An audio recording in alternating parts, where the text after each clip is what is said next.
Oh, it was noticeably less like, oh my god, the inside of my nostrils are burning. Hi, my name's Rachel, and today I'm going to be talking about what's considered as the national dish of the Philippines, adobo. This series is called the Sago Show, where I wanted to explore the roots and dig deeper into the history behind some of my favorite Filipino dishes and sweets. Let's get started with pork belly adobo. Okay, first thing is to peel and smash the cloves of an entire head of garlic.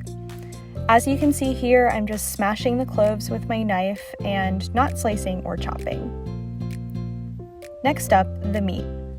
I'm going to slice 1.5 pounds of pork belly into maybe 1-inch slices because that's what I like, but you can slice it differently if you want. Now, pour 2 tablespoons of oil into an enameled cast iron skillet over medium-high heat and add the smashed garlic cloves.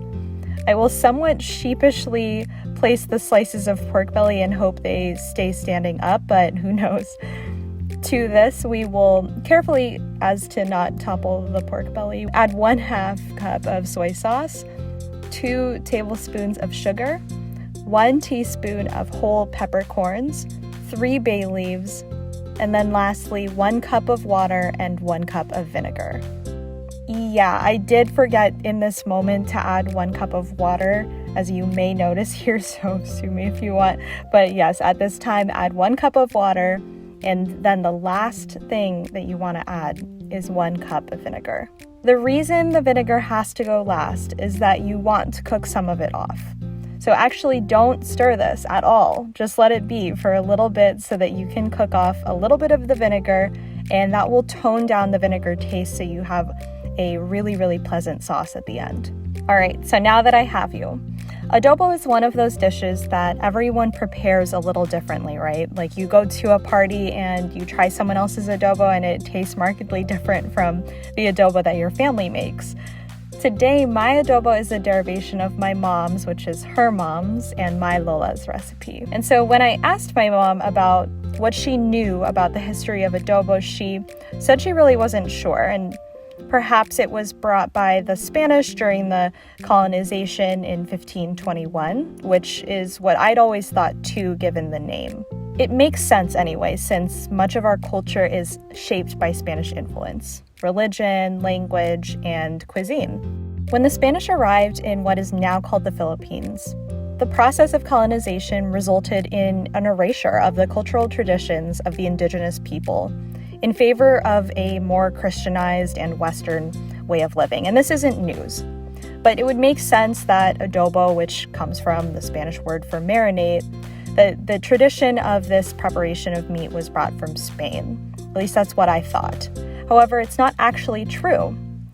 But if adobo isn't from Spain, then where did it come from? So Borja Sanchez, a Spanish chef and social anthropologist, he's very closely studied 16th century cookbooks by Spaniards and manuscripts, and has found that this particular way of preparing meat, that with an acidic component, did in fact exist among the indigenous peoples in the Philippines before the Spanish arrived. This missionary named Pedro de San Buenaventura documented in 1613 the process that native people were using to marinate meat with coconut vinegars, palm vinegars, these local ingredients. So this makes sense given the hot and humid climate of the Philippines, where there was really a need for preservation of meat. This evidence suggests that native people were indeed preparing adobo in this way even before the Spanish called it adobo.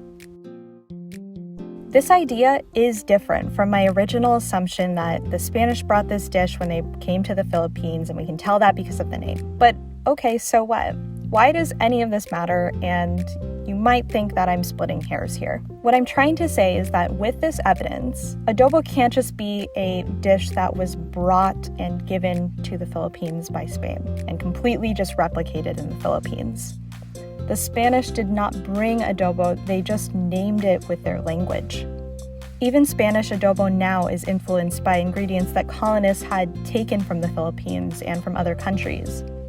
The bottom line is that native Filipinos prepared adobo before the Spanish arrived. And this is a reminder that Spain did not discover the Philippines, as the indigenous inhabitants did have a rich and thriving culture before they arrived. Why does this matter though?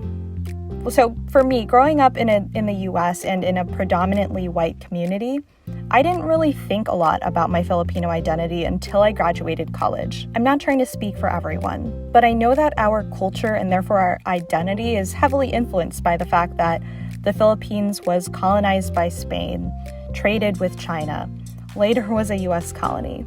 And for me, I haven't really thought a lot about what came from where, or if that even matters.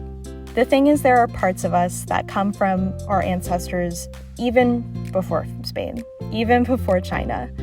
And through all of that, I don't want to lose that ancestral power, this connection to that part of our history.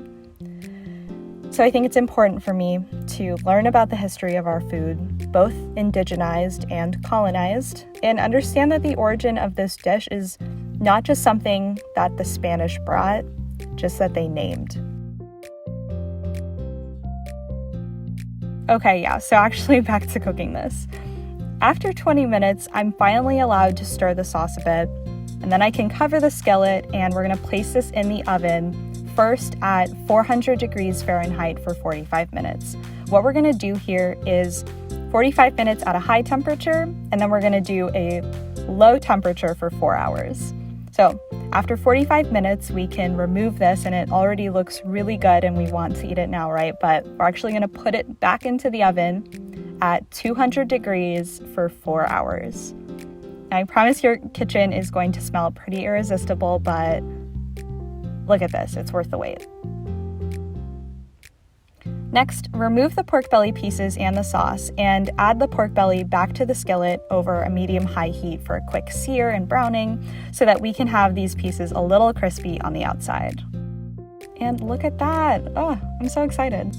Last thing is to strain the solids out of our sauce, add it back to the pork belly, and of course you've got to serve this with rice. I like to have extra sauce with mine. We're gonna add a bit of green onion for garnish. And here is my pork belly adobo, the perfect mix of sour, salty, and sweet. If you and your family have a different take on adobo, or if you have anything to add on the history of adobo, let me know in the comments below. And if you liked what you saw today, like this video and subscribe to my channel so that you can stay plugged in with the upcoming video next week on the Sago Show. Salamat!